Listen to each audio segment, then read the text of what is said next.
नमस्कार, आप देख रहे हैं एपीएन। मैं हूं आपके साथ प्रियंका। एपीएन पर एक बार फिर से आपका अपना लोकप्रिय कानूनी प्रोग्राम लीगल हेल्पलाइन की शुरुआत कर रहा है और इससे हमारे कानूनी विशेषज्ञ रोजमर्रा की जिंदगी की समस्याओं से जुड़े कानूनी मसलों पर आपकी शंकाओं का समाधान करेंगे। आप फोन करके कानूनी राय ले सकते हैं और आज हम वसीयत या विल के बारे में आपको जानकारी देंगे। वसीयत या विल एक कानूनी दस्तावेज है जो बताता है कि कोई अपने न रहने पर अपनी संपत्ति कैसे बांटना चाहता है। अगर आप अपनी संपत्ति किसी ऐसे व्यक्ति को छोड़ना चाहते हैं जो आपका स्वाभाविक उत्तराधिकारी नहीं है, तो आपको एक वसीयत बनानी होगी। अगर वसीयत किए बिना किसी की मौत हो जाती है तो स्वाभाविक रूप से उसकी संपत्ति को उत्तराधिकार कानून के अनुसार विभाजित और वितरित किया जाएगा। हालांकि कुछ खास परिस्थितियों के लिए सबसे अच्छा विकल्प नहीं हो सकता, जिससे संपत्ति गलत हाथों में पड़ सकती है या कुछ खास लोग जिन्हें आप लाभ पहुंचाना चाहते हैं उन्हें बाहर रखा जा सकता है। संपत्ति किसे देना है, इसका पूरा नियंत्रण बनाए रखने के लिए वसीयत करना सही होता है। अगर कोई वसीयत को छोड़े बिना दुनिया से गुजर जाता है तो जीवित रिश्तेदारों के सामने भयावह समस्या हो सकती है। यह आवश्यक चिंता और तनाव की वजह बनता है और पारिवारिक कलह, मुकदमेबाजी हो सकती है और एक स्पष्ट और अच्छी तरीके से लिखित वसीयत वारिसों के बीच किसी भी टकराव से बचाने में मदद करती है। हमारे आज के कानूनी विशेषज्ञ हैं सुप्रीम कोर्ट के अधिवक्ता ऋषिपाल सिंह जी, और ऋषिपाल सिंह जी वसीयत से जुड़े तमाम कानूनी पहलुओं की जानकारी देंगे। अगर आपका वसीयत से जुड़ा कोई सवाल है तो आप फोन करके राय दे सकते हैं। हमारा फोन नंबर आपकी टेलीविजन स्क्रीन पर थोड़ी देर में फ्लैश भी हो जाएगा और आपको बता भी देते हैं। ये देखिए, सीधे आप अपने टेलीविजन स्क्रीन पर देख सकते हैं। कानूनी सहायता के लिए आप ये नंबर डायल कर सकते हैं 7065013841 और दूसरा नंबर 8377009636 यानी कि 7065013841 और साथ ही दूसरा नंबर है 8377009636। तो इन नंबर्स पर आप घुमाइए अपना फोन और उसके साथ साथ सवाल पूछ सकते हैं आप वसीयत से संबंधित कि आखिर वसीयत क्यों जरूरी है, इसके कानूनी दावपेच क्या होते हैं, अगर कोई बिना वसीयत के ही अगर किसी परिवार के मुखिया का देहांत हो जाता है तो उसके बाद आगे की क्या प्रोसेसिंग होती है। इस बारे में पूरी जानकारी देने के लिए हमारे खास मेहमान हमारे साथ जुड़े हुए हैं और ऋषिपाल सिंह जी जो आपको पूरी जानकारी देंगे कि आखिर वसीयत की जो प्रक्रिया है और उसके जो कानूनी दावपेच हैं वो क्या हो सकते हैं, और अगर किसी के साथ इस तरह की समस्या होती है संपत्ति को लेकर, जायदाद को लेकर, तो किस तरीके से वसीयत के जरिए उस समस्या का समाधान ढूंढा जा सकता है।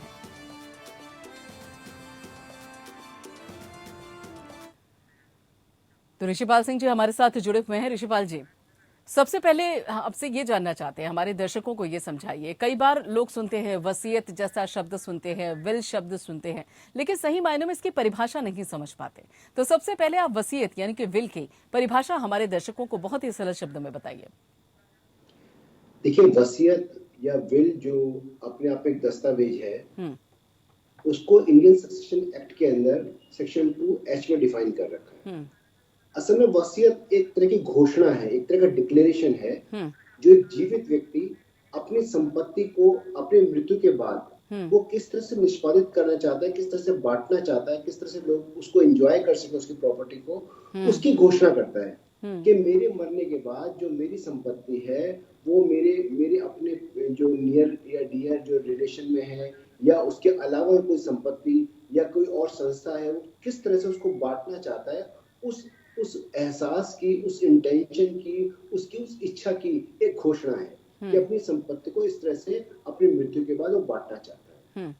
ठीक है। वो जो वसीयत है, वो जनरली वसीयत जो होती है हमारे देश में इस बात को कि जिससे कि कोई किस तरह की परेशानी ना हो, वो एक लिखित वसीयत होती है कि वो लिखित रूप में होती है, गवाहों के सामने होती है, जिस तरह की लोग बता सके, या रजिस्टर्ड होती है, अनरजिस्टर्ड भी होती है कि लोग जान सके कि जो जिसकी मृत्यु हुई है उसकी अंतिम इच्छा उस प्रॉपर्टी को बांटने की, संपत्ति को बांटने की क्या थी। ठीक है। तो जनरली हम वसीयत को माने तो एक दस्तावेज है उस व्यक्ति का जो अपनी संपत्ति को बांटना चाहता है अपनी मृत्यु के बाद। ठीक है, लेकिन सवाल ये उठता है क्या वसीयत करना बेहद जरूरी है, और खास तौर पे क्या वसीयत करने का जो अधिकार है वो सिर्फ परिवार के मुखिया के पास है, या फिर ये मानकर चला जाए कि इसमें भी कुछ कानूनी दावपेच है। देखिए, वसीयत कोई व्यक्ति उस संपत्ति की कर सकता है जिस संपत्ति का वो एब्सोल्यूट ओनर हो या स्वयं समझ लीजिए उस संपत्ति का अधिकारी हो। अगर वो संपत्ति का वो परिवार में उसके मान लीजिए वो उसका कंप्लीट ओनर नहीं है तो वो संपत्ति की वो वसीयत नहीं कर सकता। संपत्ति की वसीयत करने के लिए सबसे इम्पोर्टेंट ये है कि वो उस संपत्ति का एब्सोल्यूट ओनर होना चाहिए, उसके पास सारे राइट होने चाहिए। एक जनरली कानून में कहावत है कि जो आपके पास है वही आप आगे दे सकते हैं। जो चीज आप ओनर किसी के नहीं है तो आप उसको आगे किसी को नहीं दे सकते। तो सबसे इम्पोर्टेंट एक जो लीगल फैक्ट ये है कि आप देने वाले के पास उसका संपूर्ण अधिकार होना चाहिए। दूसरी बात यह है कि संपत्ति को अगर वो वसीयत करना चाहता है, जरूरी नहीं है वो अपने परिवार के व्यक्तियों में करे, किसी और व्यक्ति किसी और संस्था को भी वो मरने के बाद अपनी जो संपत्ति को अपनी इच्छा के अनुसार वो दे सकता है। बिल्कुल, लेकिन यहाँ पर वसीयत करने का आखिर तरीका क्या होता है ऋषिपाल जी, अगर ये पूछा जाए कि आखिर तरीका तो हमारे देश में है कि हम लिखित वसीयत भी कर सकते हैं और मौखिक भी कर सकते हैं। कुछ ऐसे कंडीशंस होती हैं जिसमें मौखिक वसीयत भी होती है, लेकिन अधिकांश जो वसीयत है वो लिखित होती है। अब लिखित वसीयत भी दो तरीके से हो सकती है, एक रजिस्टर्ड हो सकती है, एक अनरजिस्टर्ड हो सकती है। अनरजिस्टर्ड अगर मान लीजिए वसीयत आपकी है, विल है, तो उसमें कम से कम दो से ज्यादा भी हो सकते हैं जो गवाह हो, जो बताएं कि हाँ ये मरने वाले ने ये वसीयत है या ये इस व्यक्ति ने ये वसीयत हमारे सामने की थी, बिना किसी दबाव के की थी, बिना किसी अनड्यू इन्फ्लुएंस या किसी भी तरह की, जब उसकी मानसिक स्थिति बिल्कुल ठीक थी तब ये वसीयत की गई थी। लेकिन अगर वसीयत जनरली रजिस्टर्ड होती है, जैसे अब और आने वाला जो समय गुजर रहा है, तो रजिस्टर्ड वसीयत में क्या होता है कि जो रजिस्ट्रार ऑफिस है, जो रजिस्ट्रार जो ऑफिसर है वो थर्ड पार्टी होता है, उसका कोई आपसे कोई इंटरेस्ट नहीं होता जो आदमी वसीयत कर रहा है जिसके नाम की जा रही है। ठीक है, यहाँ पे के शर्मा जी हमारे साथ जुड़ चुके हैं बहादुरगढ़ से, वो आपसे कुछ सवाल पूछना चाहते हैं। जी के शर्मा जी, पूछिए अपना सवाल। हेलो जी, आपकी आवाज मिल रही है, पूछिए सवाल, क्या पूछना चाहते हैं आप? हेलो जी के शर्मा, हाँ आवाज मिल रही है आपकी, पूछिए। हाँ मैम नमस्कार, मैं बहादुरगढ़ से के शर्मा बोल रहा हूँ जी, सवाल पर आइए अपने। मैम ऐसा है कि मेरे मदर के फादर ने मेरी मदर के नाम एक वसीयत लिखी थी, तो उस वसीयत में उन्होंने एक प्रॉपर्टी का जिक्र कर दिया और उनकी दो जगह प्रॉपर्टी थी, एक गुड़गावा में एक बहादुरगढ़ में। तो बहादुरगढ़ प्रॉपर्टी का उसमें जिक्र कर दिया है, गुड़गावा प्रॉपर्टी का नहीं किया है। लेकिन उसकी लैंग्वेज ये कहती है कि मेरा एक 2 मंजिला मकान जिसका नंबर फला फला फला है, जो कि इस रोड पे स्थित है, वह चल व अचल संपत्ति इत्यादि का मैं मालिक व काबिज हूँ।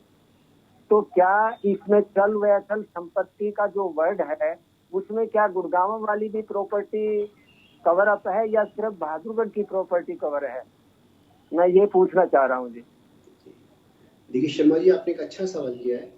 एक तो अगर विल की लैंग्वेज में अगर ये क्लियर नहीं है प्रॉपर्टी के बारे में, अगर मान लीजिए जैसे आपने कहा कि केवल 2 संपत्ति थी, सपोज कीजिए 2 से ज्यादा प्रॉपर्टी है, 3 या 4 प्रॉपर्टी है और उनके अंदर एक प्रॉपर्टी का जिक्र कर रखा है और बाकी चल अचल संपत्ति बोल रखी है, तो ऐसी स्थिति में आपको कोर्ट जाना पड़ेगा। कोर्ट से ये अपने आप को मतलब साबित कराना पड़ेगा कि बाकी जो चल अचल संपत्ति है आप उसके भी वारिस हैं।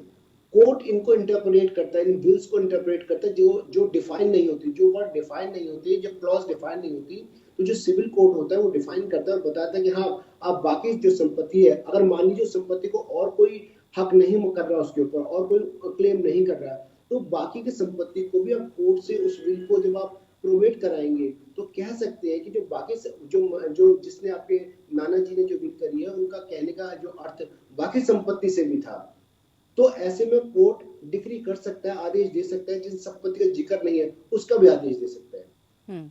तो ये एक कानूनी सवाल है जो आप कोर्ट में आपको फाइल करना पड़ेगा। कोर्ट जब प्रोवेट करेगा तो आपको विल की प्रोवेट में उसको भी शामिल कर सकता है। बिल्कुल ठीक है। यहाँ पर एक ये भी सवाल उठता है, कई लोग ये भी जानना चाहते हैं यहाँ पर ऋषिपाल जी कि आखिर जो वसीयत अगर कोई शख्स करना चाहता है, अपनी जो जायदाद है, अपनी जो भी उसके अधिकार में है, अगर वो अपने परिवार के अन्य सदस्यों को देना चाहता है, तो क्या उस वसीयत के लिए वकील की जरूरत पड़ती है और खासतौर पर इसका पंजीकरण कैसे होगा? देखिए, कानून में तो कहीं ये लिखा हुआ नहीं है कि आप वकील, अगर आपको वसीयत करनी है तो आपको वकील की आवश्यकता है। लेकिन अगर मान लीजिए आप किसी एडवोकेट को हायर करते हैं तो कम से कम एडवोकेट आपको सलाह देकर ये बता सकता है कि जो आप, सबसे इम्पोर्टेंट वसीयत में क्या है, विल में क्या है, कि उसकी लैंग्वेज बहुत ही स्पष्ट होनी चाहिए। जो आप कह रहे हैं वो, जैसे अभी आप शर्मा जी ने सवाल किया, अगर कोई ये ही वसीयत अगर किसी वकील के द्वारा बनती तो स्पष्ट कर देता कि क्या क्या प्रॉपर्टीज है, कहाँ कहाँ डिफाइन हो रहा है और आप उस प्रॉपर्टी को किसको देना चाहते हैं। तो वकील यही कोशिश करता है कि आपकी विल की जो लैंग्वेज है वो बिल्कुल स्पष्ट हो जाए। दूसरा, रही बात आपने पूछा रजिस्टर्ड के लिए, तो विल का रजिस्टर्ड, अगर विल रजिस्टर्ड हो जाती है तो आने वाली जो समस्याएं, आने वाली जो क्लेम करने वाले जो और दूसरे लोग हैं, आप उनसे बच सकते हैं और कानूनी दाव पेश के अंदर अपनी परेशानी को कम कर सकते हैं। ठीक है, यहाँ पे फिरोज भी हमारे साथ जुड़ चुके हैं। ऋषिपाल जी ये सपोर्ट से हमारे साथ है। फिरोज जी पूछिए अपना सवाल जल्दी से।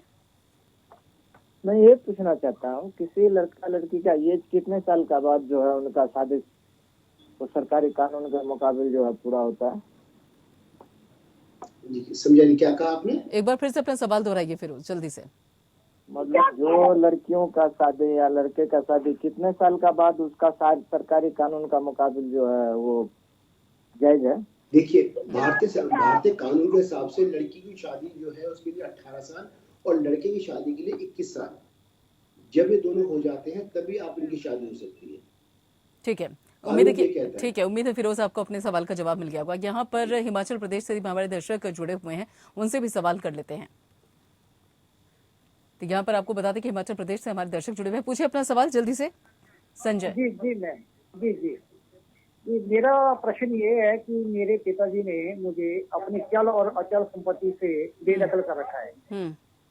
हमारा संयुक्त परिवार था, मैं उन्हीं के साथ काम करता था, लेकिन कुछ रिश्तेदारों के दबाव में मेरे साथ ऐसा हुआ है। अब उसी घर में मैं 1-2 कमरे में रहता हूँ और मेरे पर लगातार दबाव बनाया जा रहा है कि इन कमरों को भी खाली करो आप। तो ऐसी स्थिति में मैं क्या कर सकता हूँ या मेरे लिए क्या कानूनी हो सकता है? देखिए, सबसे पहले तो जो आपके पिताजी ने जो आपकी वसीयत करी है जिसमें आपको चल और अचल संपत्ति से आपको वंचित कर दिया है, सबसे इम्पोर्टेंट तो आपको ये जानना है कि क्या वो उस चल अचल संपत्ति के क्या वो इकलौते मालिक हैं, क्या वो एब्सोल्यूट ऑनर है या वो जॉइंट ऑनर है। तो आपको कोर्ट में ये केस दाखिल करना पड़ेगा। अगर आपको लगता है कि आपके पिताजी जो है वो एब्सोल्यूट ऑनर नहीं है, वो इकलौते मालिक उस संपत्ति के नहीं है, बल्कि वो विरासत में संपत्ति उनको मिल गई है, तो ऐसी स्थिति में जो प्रॉपर्टी उनकी एब्सोल्युटली है ही नहीं, तो वो आपको कैसे बाहर कर सकते हैं।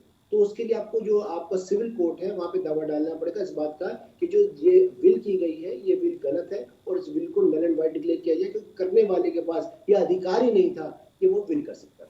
ठीक है ऋषिपाल जी, यहाँ पर एक सवाल ये भी खड़ा होता है कि आखिर जो वसीयत है वो किस हद तक हम इसको सुरक्षित मानकर चले, या फिर वो कौन सी कंडीशन होती है, कौन सी स्थितियां होती है जब इसको चैलेंज भी किया जा सकता है? कानून के हिसाब से तो वसीयत जो हमारे देश में लोग नहीं प्रचलन नहीं करने का, लेकिन वसीयत को करना चाहिए, क्योंकि वसीयत करने से और रजिस्टर्ड वसीयत करने से जो आपके जाने के बाद जो आपके नियर एंड डियर है, जो आपके रिलेटिव्स हैं, उनके बीच में जो वाद विवाद होता है, जो इससे मतलब जो केस चलते हैं या और संबंध खराब होते हैं, तो आप उनसे बच सकते हैं। दूसरा, जो आपकी सेवा कर रहा है, जिस तरह से आप चाहते हैं, जो अपने जीवन में अपनी संपत्ति कमाई है उसका जिस भी तरह से निपटारा करना चाहते हैं वो आप कर सकते हैं। तो वसीयत के करने की जो प्रचलन हमारे देश में, क्योंकि ये यूरोप के अंदर और बाकी देशों में तो है, लेकिन हमारे देश में अभी भी कम प्रचलन है, लोग वसीयत कम करते हैं। लेकिन लोगों को वसीयत करने की आदत होनी चाहिए, लोगों को आदत डालनी चाहिए और रजिस्टर्ड होनी चाहिए, जिससे कि जो कानूनी विवाद है, ये कानूनी जो झगड़े हैं, कोर्टों में लगे सालों साल चलते रहते हैं, उनसे पीछे छुड़ाया जा सके और लोग अपने मरने के बाद जो अपने माता पिता को भी अच्छी तरह से याद कर सके। ये ना सोचे वो हमारे लिए एक ऐसी परेशानी पैदा कर गए जो लगातार हमें केसों के अंदर जाना पड़ रहा है। ठीक है रजनीश, बिल्कुल ये हमारे लिए अच्छी बात है। ठीक है, रजनीश ठाकुर भी हमारे साथ लुधियाना से जुड़े हुए। रजनीश जी पूछिए अपना सवाल जल्दी से। हेलो जी, आपकी आवाज मिल रही है रजनीश जी, सवाल पर आइए। हेलो, बोलूं जी मैं? जी बिल्कुल, आपकी आवाज मिल रही है, बताइए क्या पूछना चाहते हैं आप? मैं ये पूछना चाहता हूँ,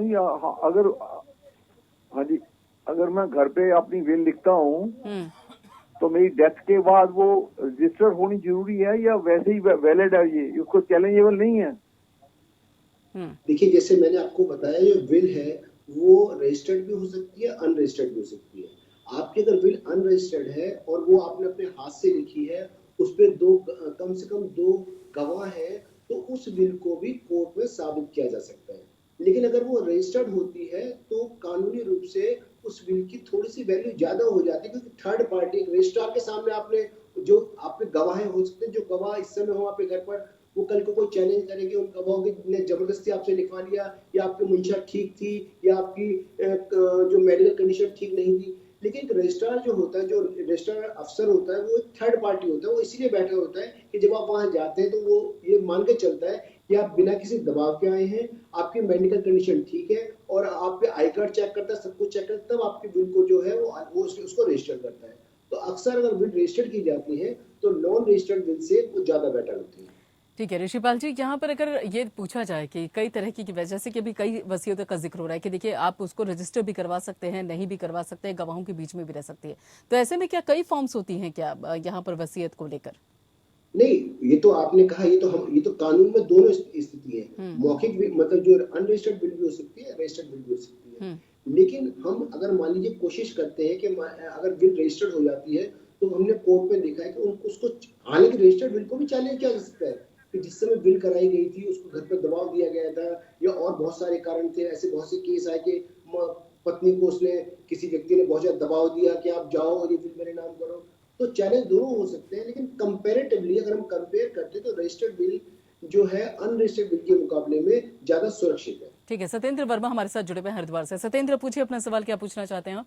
जी, मैं कहता हूँ, मेरा हमारी बड़ी बहन जो थी, उनकी कोई औलाद नहीं थी, तो वो गुजर गए थे, तो उससे पहले वो नोटरी कर गए थे मेरे नाम जी।